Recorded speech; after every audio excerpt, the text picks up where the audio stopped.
အားလုံးမင်္ဂလာပါအခုဒီဗီဒီယိုထဲမှာက Cambridge ကထုတ်ထားတဲ့ Essential Grammar and Use ဆိုတဲ့စာအုပ်ထဲက Unit 37သင်ခန်းစာအကြောင်းလေ့လာမှာဖြစ်ပါတယ်အခုဒီ Unit 37မှာဆိုလို့ရှိရင်တော့ there is there အကြောင်းလေ့လာမှာဖြစ်ပါတယ်ဒီ unit 37ရဲ့ခေါင်းစဉ်အရဆိုလို့ရှိရင်တော့ there is there ပေါ့နော် there is there ကိုဘယ်လိုအခြေအနေမှာသုံးလဲဆိုလို့ရှိရင်တစ်စုံတစ်ခုကတည်ရှိတယ်ဆိုတဲ့အခြေအနေမျိုးကိုပြောခြင်းသုံးတယ်အဲ့လိုပြောတဲ့နေရာမှာလည်းအတိအကျကြီးပြောတာမဟုတ်ဘူးဥပမာဆိုတော့ဒီမှာဆိုလို့ရှိရင် there is a man on the roof ခေါင်မိုးပေါ်မှာလူတစ်ယောက်ရှိတယ်ဒီခေါင်မိုးပေါ်ကလူရဲ့နာမည်တွေပါတယ်အတိအကျကြီးမပြောဘူးခေါင်မိုးပေါ်မှာလူတစ်ယောက်ရှိတယ်ပဲ general ဆန်ဆန်နဲ့ပြောလိုက်တာအဲ့တော့ဒီနေရာမှာ there နဲ့လုံးဝတွဲသုံးလို့မရဘူး there is the man လို့ဘာလို့လုပ်လို့ရှိရင်သူကမှားတယ်ဘယ်တော့မှတွဲသုံးလို့မရဘူးပြီးတော့ there is ဆိုပြီးဒီနောက်မှာလူနာမည်နဲ့လည်းအတိအကျကြီးညွှန်ပြီးပြောလို့မရဘူး။အခန်းထဲမှာကျောင်းသား60ရှိတယ်ဆိုလို့ရှိရင် there are 60 student အဲ့ဒါမျိုးပြောလို့ရတယ်60ရှိတယ်ရေဘူးရအားဖြစ်ပဲ60ဒါမှမဟုတ်စပွဲပေါ်မှာစာအုပ်2အုပ်ရှိတယ်ဒါမှမဟုတ်ဥယျာဉ်ထဲမှာတစ်ပင်3ပင်ရှိတယ်ဒီလိုအခြေအနေမျိုးတွေဘာပင်လဲတရက်ပင်လားဗရောက်ပင်လားဒီလိုတိတိကျကျကြီးညွှန်တာမဟုတ်ဘူးအဲ့လိုအခြေအနေမျိုးတွေမှာပဲ there is there are ကိုသုံးတယ်there is a train at 10:30 စနေခွဲမှာယထာတစ်စင်းရှိတယ်အဲ့ဒီယထာတစ်စင်းကဘာယထာလဲဆိုတာအတိအကျညွှန်းတာမပါဘူးယထာတစ်စင်းရှိတယ်လို့ပဲ general ဆန်ဆန်နဲ့ပြောလိုက်တာ there are 70 in a week တစ်ပတ်မှာ9ရက်ရှိတယ်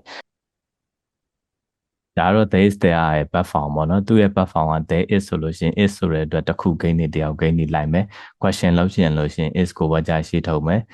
negative ပေါင်းမယ်ဆိုလို့ရှိရင် is နောက်မှာ not ထည့်ရုံပဲ there isn't ပေါ့ there is not ပေါ့ဒါမျိုးရေးလို့ရတယ် there are ဆိုလို့ရှိရင်လည်း are there ပေါ့မေးခွန်းလုပ်မယ်ဆို are ကိုဝကြရှိထုတ်မယ် negative လုပ်မယ်ဆိုလို့ရှိရင် there are not ဒါမှမဟုတ် there aren't ပေါ့နော်ဒါမျိုးတွေဖြုတ်သွားမယ်အဲ့တော့ဒီနမူနာဝကြတွေလေ့လာကြည့်မယ်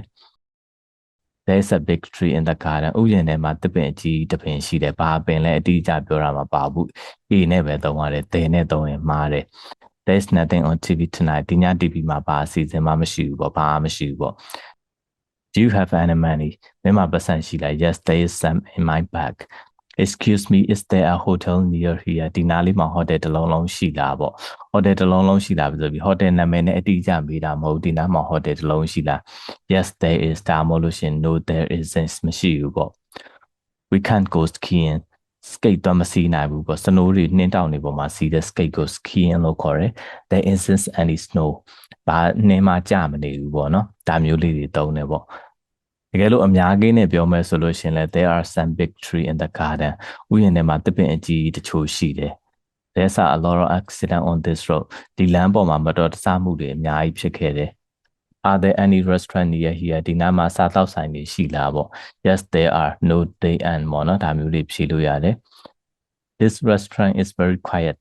there aren't many people here ဒီနားမှာလူတွေအများကြီးမရှိဘူးပေါ့ဒီစားသောက်ဆိုင်ကအရန်တိတ်ဆိတ်တယ်how many players are there in a football team ဘောလုံးအသင်းမှာကစားသမားပဲနှစ်ယောက်ရှိလဲ there are 11 players in a football team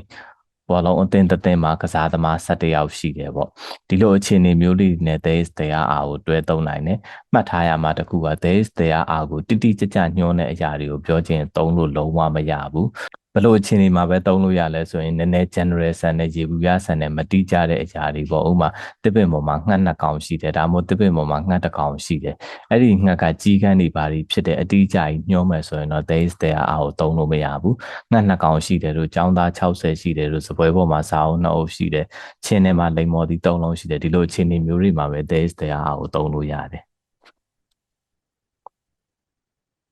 ဒီ session B မှာကျတော့ there is နဲ့ it is နဲ့နှစ်ခုကိုပြန်ပြီးရှင်းလာတာပေါ့နော် there is ကကျတော့တစ်ခုကိုတည်ရှိတယ်ဆိုတာကိုပြောတာ it is ကကျတော့ဒါကိုနံစာအနေနဲ့ပြန်ညွှန်းတာ there is a book on the table စပွဲပေါ်မှာစာအုပ်တစ်အုပ်ရှိတယ်ဒါကစာအုပ်ကိုညွှန်းတာ I like this book ဒီစာအုပ်ကိုကြိုက်တယ် it is interesting ဒီစာအုပ်ကိုပြန်ညွှန်းတဲ့ it ကိုသုံးတာပေါ့ဒါကကျတော့ there နဲ့ it နဲ့ကွာတဲ့ပုံစံပေါ့ compare နှိုင်းယှဉ်ပါတဲ့ what does not ဘာစုညံတန်နေလဲ it's a train ဒါယထာပေါ့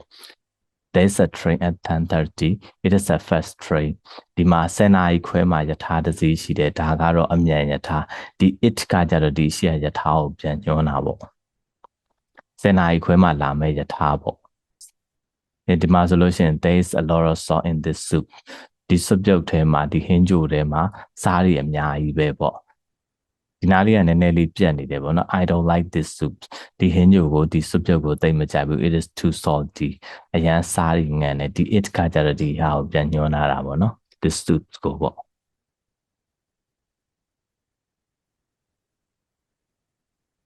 37.1 မှာဆိုလို့ရှိရင် Kandam is a small town Kandam ဆိုတာမြို့ငယ်လေးတစ်မြို့ဖြစ်တယ် look at the information in the about and write sentences about Kandam with ပေါ့နော် there is there are ဒါမှမဟုတ်လို့ရှိရင် there isn't there aren't ပေါ့ဒီဟာနဲ့ရေးပေးရမယ်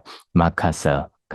ကျတော့ no there isn't a castle မရှိဘူးပေါ့ any restaurant yes a lot there are a lot of restaurant ဒီမှာစားသောက်ဆိုင်တွေအများကြီးရှိတယ် a hospital ဆေးရုံတစ်ရုံရှိလား yes အဲဆိုလို့ရှိရင်ဒီမှာဆေးရုံတစ်ရုံရှိပါတယ် there is a hospital အဲ့ဒါမျိုးလေးရေးလိုက်လို့ရှိရင်ရပြီ a swimming pool ဆိုတော့ no ပေါ့ no ဆိုလို့ရှိရင် there isn't ဖြစ်သွားလိမ့်မယ်တစ်ခုတည်းဆိုတဲ့အတွက် no ဆိုတဲ့အတွက် any cinema ဆိုတော့ရုပ်ရှင်ရုံရှိလားဆိုတော့နှစ်ရုံ there are 2 cinemas လို့ရေးလို့ရတယ်အဲ့လိုမျိုးပဲကျန်တဲ့နှစ်ခုလည်းစူးစမ်းပြီးဖြည့်ကြည့်ပါဒီ 37.2 မှာကျတော့ write sentences about your town ကိုမြို့အကြောင်းကိုရေးပေးရမယ်ပေါ့နော် there is there are there isn't but there aren't ပေါ့ဒါတွေနဲ့ရေးရမယ် there are a few restaurant စားသောက်ဆိုင်တချို့ရှိတယ်ပေါ့ there's a big park ပန်းခြံကြီးရှိတယ်အဲ့လိုမျိုးပဲကြိုက်တဲ့ဝက်ကြကိုယ့်ဘက်ကို6ချောင်းအစားအနေပြန်ရေးလဲရတယ်ထားပါတော့ဆေးရုံရှိတယ်လို့ရုပ်ရှင်တွေအများကြီးရှိတယ်လို့ဒါမှမဟုတ်2ခုရှိတယ်3ခုရှိတယ်လေစိတ်တစ်ခုရှိတယ်လို့လေစိတ်မရှိဘူးလို့စက်ရုံတွေအများကြီးရှိတယ်လို့အဲ့လိုမျိုးတွေအများကြီးရေးနိုင်တယ်ပေါ့နော်ဒီမှာကိုကြိုက်တာရေးနိုင်တယ်ဒီ 37.3 မှာကျတော့ right there is တို့ there isn't တို့ is there တို့ there are တို့ there and တို့ are there တို့မေခွန်းတွေရော negative တွေရောအခြေအနေပေါ်မူတည်ပြီးအကုန်ထည့်ရမယ် Kandam isn't an old town there aren't any old building အဆောက်အဦဟောင်းတွေမရှိဘူးပေါ့ look ကြည့်စမ်း a picture of your brother in the newspaper မင်းအကိုရဲ့ဓာတ်ပုံဆိုတော့ there is a picture there is ဖြစ်မှာပေါ့ဒီနေရာလေးမှာအဲ့လိုမျိုးပဲကျန်တဲ့ဝါကြတွေကဘာသာပြန်ပြီးဖြည့်ကြည့်ရမှာပေါ့ဒီ 37.4 မှာကျတော့ write sentences with there are နဲ့ရေးရမယ် choose from the about ဒီ box တွေထဲကနေပြီးတော့လည်းထပ်ရွေးရမယ် 7 days a week အဲ့ဒါကိုဝါကြဆက်လိုက်မယ်ဆိုလို့ရှိရင် there are 7 days in a week ဖြစ်သွားမယ်ဒီဟာမျိုးဖြစ်သွားမယ်ပေါ့ there are 7 days in a week အဲ့တော့ဒီမှာဆိုလို့ရှိရင်နောက်တစ်ခုကကျတော့8ပေါ့8ဆိုလို့ရှိရင်အများကြီးဖြစ်တဲ့အတွက် there are 8ဆိုတော့ဒီဘက်ချမ်းပါယူမလဲဆိုတော့ planet 8 planet ဟိုဂျိုပေါ့ဒီဘက်ချမ်းပါရွေးမလဲဆိုလို့ရှိရင် in the solar system နေအဖွဲ့အစည်းမှာ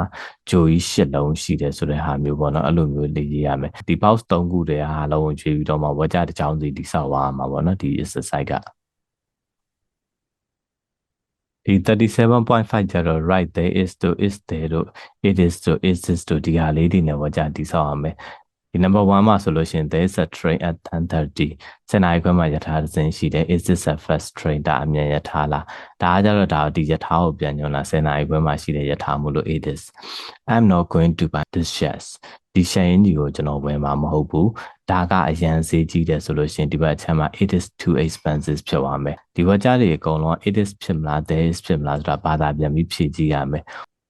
ဒီ number 3ကတော့မျိုးလုံးထဲမှာတစ်ခုဝင်သွားတာဆိုလို့ရှိရင်တော့ there is နဲ့ပဲသုံးတယ်ပေါ့နော် there is something in my eye ဒါမျိုးပဲပြောတယ်ပေါ့နော်အဲ့ဟာမျိုးပေါ့ကျန်တဲ့ဝါကြတွေ it is လား there is လားကြိုးစားပြီးဖြည့်ကြည့်ပါ